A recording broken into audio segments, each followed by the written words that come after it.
नेपाल में 24 घंटे में प्रदर्शनकारियों ने सरकार को पलट कर रख दिया। फेसबुक, यूट्यूब सहित 26 सोशल मीडिया प्लेटफॉर्म बैन को लेकर ऐसी हिंसा भड़की, इसके बारे में किसी ने नहीं सोचा होगा। पिछले 24 घंटों में नेपाल जलकर भस्म हो चुका है। सबसे पहले प्रदर्शनकारियों ने कल नेपाल की पार्लियामेंट को जलाकर राख कर दिया। इसके तुरंत बाद राष्ट्रपति की निजी आवास और नेपाल के बड़े मीडिया संस्थाओं और टीवी चैनलों के दफ्तरों को जला दिया गया। जैसा कि आप स्क्रीन पर देख सकते हैं कि नेपाल की जो सुप्रीम कोर्ट है, प्रदर्शनकारियों ने उसे भी नहीं छोड़ा, सुप्रीम कोर्ट को भी जलाकर खाक कर दिया। सबसे ज्यादा हैरानी वाली बात तो ये है कि ये सब तब हो रहा है जब नेपाल का प्रधानमंत्री केपी ओली इस्तीफा दे चुका है और पूरी कैबिनेट भी इस्तीफा दे चुकी है। लेकिन इसके बावजूद प्रदर्शनकारी अपनी हिंसा को कम करने के मूड में नहीं है। वे लगातार सड़कों पर आगजनी कर रहे हैं और किसी भी तरह की रोक टोक को नजरअंदाज कर रहे हैं। इसी बीच नेपाली कांग्रेस के चीफ और पूर्व प्रधानमंत्री शेख बहादुर उन्हें घर में घुसकर पीटा गया। उनकी पत्नी, जो इस समय नेपाल सरकार की विदेश मंत्री थी, उन्हें भी पीटा गया और बड़ी मुश्किल से सेना बचाकर उन्हें घर से बाहर लेकर आई। इतना ही नहीं, ऐसे वीडियो सामने आ रहे हैं जिनमें नेपाल सरकार के बड़े बड़े मंत्रियों को दौड़ा दौड़ा कर पीटा जा रहा है। जैसे कि एक वीडियो बहुत ज्यादा वायरल हो रही है जिसमें नेपाल के फाइनेंस मिनिस्टर है, जो वहां के राष्ट्रपति के बहुत ज्यादा करीब है, उन्हें सड़क पर दौड़ाकर पीटा जा रहा है।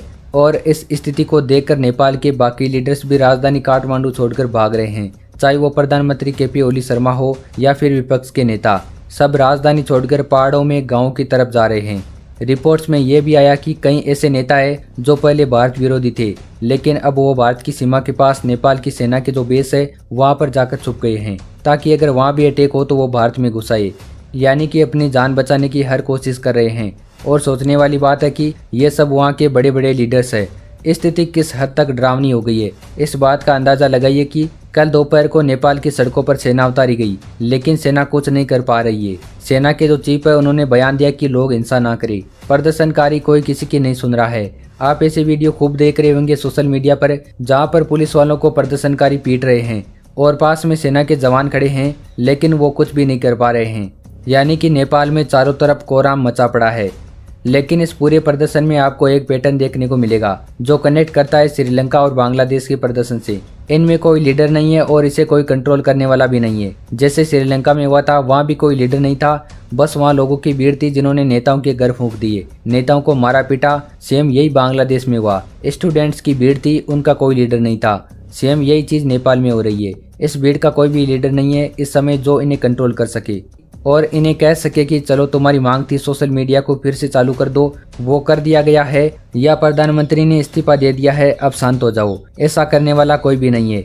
यही वजह कि हिंसा लगातार बढ़ रही है और नियंत्रण पूरी तरह खो गया है। सिंह दरबार, जो नेपाल सरकार की सबसे महत्वपूर्ण भवन है और जहाँ प्रधानमंत्री और मंत्री काम करते हैं, उसे भी आग के हवाले कर दिया गया। इस बिल्डिंग को फिर से बनाने में करोड़ों डॉलर का खर्च आएगा, जो जनता के टैक्स से जुटाया जाएगा। फिलहाल लोग स्थिति को समझने की कंडीशन में नहीं है और यही कारण है कि नियंत्रण पूरी तरह से खो गया है।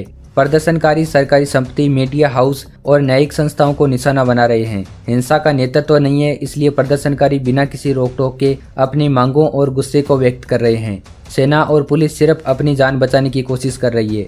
इस पूरे घटनाक्रम में नेपाल की राजधानी और अन्य शहरों में आगजनी और तोड़फोड़ लगातार बढ़ती जा रही है। इसके अलावा नेपाल की जनता का गुस्सा और हिंसा अब नियंत्रण से बाहर हो गया है और नई सरकार का कामकाज भी चुनौतीपूर्ण स्थिति में फंस गया है। जनता को अब समझ में नहीं आ रहा कि हिंसा कब और कैसे रुकेगी।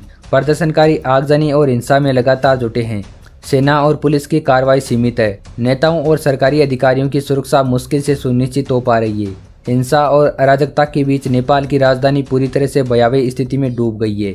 सेना और पुलिस केवल अपनी जान बचा रहे हैं और इस हिंसा को रोकने में असफल हो रहे हैं। लेकिन फिलहाल लोग इसे समझने की मूड में नहीं है और यही कारण है कि सबको डर है कि यह स्थिति इतनी ज़्यादा कंट्रोल से बाहर ना जाए कि फिर इससे संकट खड़ा हो जाए। और सबसे बड़ा संकट भारत के लिए है, क्योंकि नेपाल की भारत के साथ सीमा लगती है, चीन के साथ भी है, लेकिन नेपाल के लोग भारत आएंगे। ऐसे में एक इमिग्रेशन क्राइसिस खड़ा हो सकता है, लेकिन इसके लिए भारत को तैयार रहना होगा। जिस तरह से नेपाल में हालात है, उनको देखकर यही लगता है कि जिस तरह बांग्लादेश में हालात हुआ था, सेम वही हालात नेपाल का हो रहा है। और खबर तो यहाँ तक है कि नेपाल का प्रधानमंत्री देश छोड़कर भाग रहा है, जैसा कि बांग्लादेश की प्रधानमंत्री शेख हसीना बांग्लादेश छोड़कर भारत आई थी। सेम वही स्थिति नेपाल में बन रही है, लेकिन फिलहाल स्थिति गंभीर है। आपका क्या कुछ कहना है इसके बारे में कमेंट करके जरूर बताइए और अगर आपको ये वीडियो पसंद आया तो वीडियो को लाइक करके चैनल को सब्सक्राइब जरूर करिए।